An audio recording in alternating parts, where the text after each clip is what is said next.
क्षीरसागर में त्रिकूट नामक एक प्रसिद्ध एवं श्रेष्ठ पर्वत था। उसकी ऊंचाई आसमान छूती थी। उसकी लंबाई चौड़ाई भी चारों ओर काफी विस्तृत थी।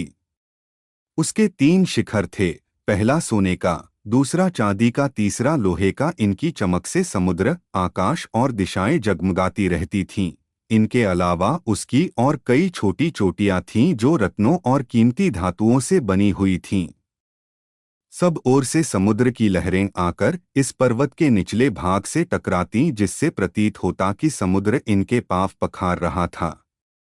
पर्वत की तलहटी में तरह तरह के जंगली जानवर बसेरा बनाए हुए थे। इसके ऊपर बहुत सी नदियां और सरोवर भी थे।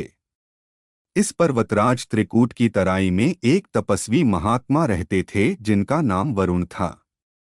महात्मा वरुण ने एक अत्यंत सुंदर उद्यान में अपनी कुटी बनाई थी।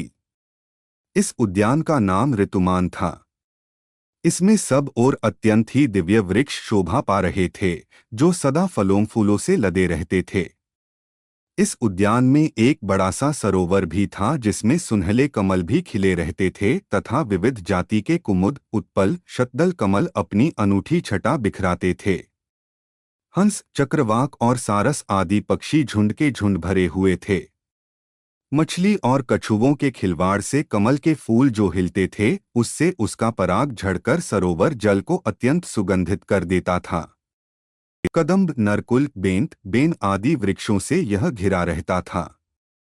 कुंद, कुर्बक, अशोक, सिरस, वनमल्लिका, सोंजूही, नाग, हरसिंहार, मल्लिका, शतपत्र, माधवी और मोगरा आदि सुंदर सुंदर पुष्प वृक्षों से प्रत्येक ऋतु में यह महात्मा वरुण का सरोवर शोभायमान रहता था।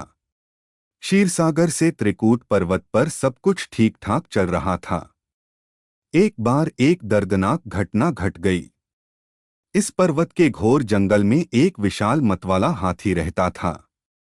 वह कई शक्तिशाली हाथियों का सरदार था। उसके पीछे बड़े बड़े हाथियों के झुंड चलते थे।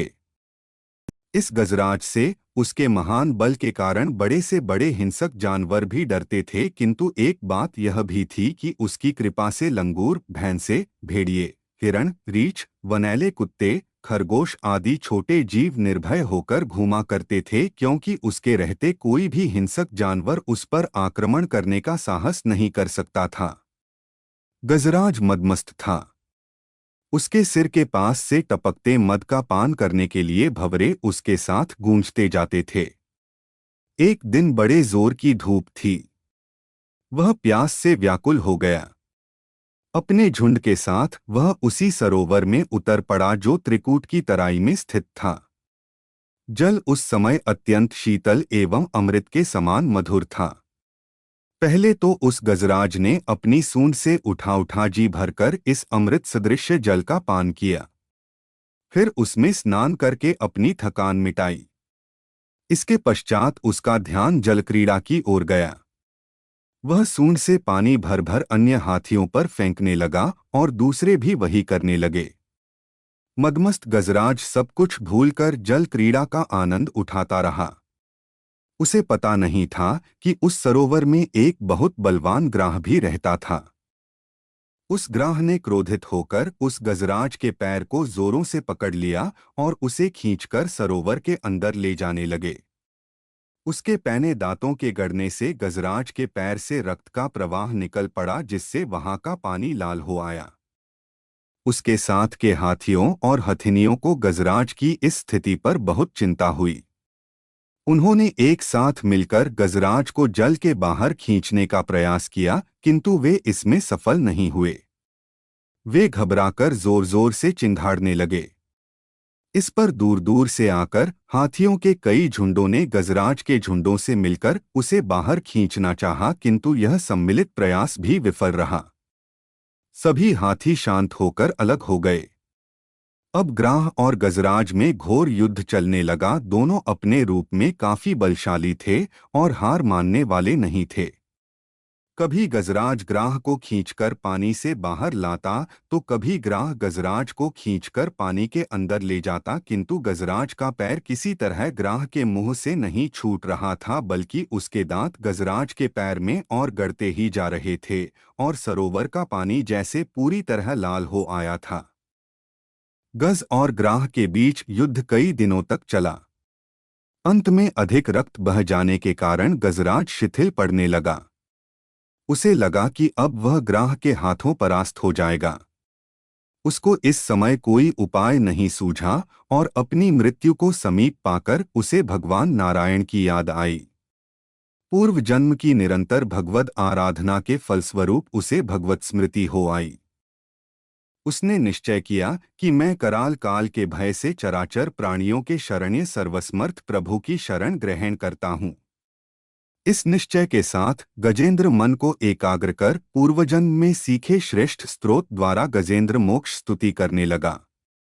उसने एक कमल का फूल तोड़ा और उसे आसमान की ओर इस तरह उठाया जैसे वह उसे भगवान को अर्पित कर रहा हो। अब तक वह ग्राह द्वारा खींचे जाने से सरोवर के मध्य गहरे जल में चला गया था और उसकी सूर का मात्र वह भाग ही ऊपर बचा था जिसमें उसने लाल कमल पुष्प पकड़ रखा था। उसने अपनी शक्ति को पूरी तरह से भूलकर और अपने को पूरी तरह असहाय घोषित कर नारायण को पुकारा। भगवान समझ गए कि इसे अपनी शक्ति का मत जाता रहा और वह पूरी तरह से मेरा शरणागत है। जब नारायण ने देखा कि मेरे अतिरिक्त यह किसी को अपना पक्षक नहीं मानता तो नारायण के नाक के उच्चारण के साथ ही वह गरुड़ पर सवार होकर चक्र धारण किए हुए सरोवर के किनारे पहुंच गए। उन्होंने देखा कि गजेंद्र डूबने ही वाला है। वह शीघ्रता से गरुड़ से कूद पड़े।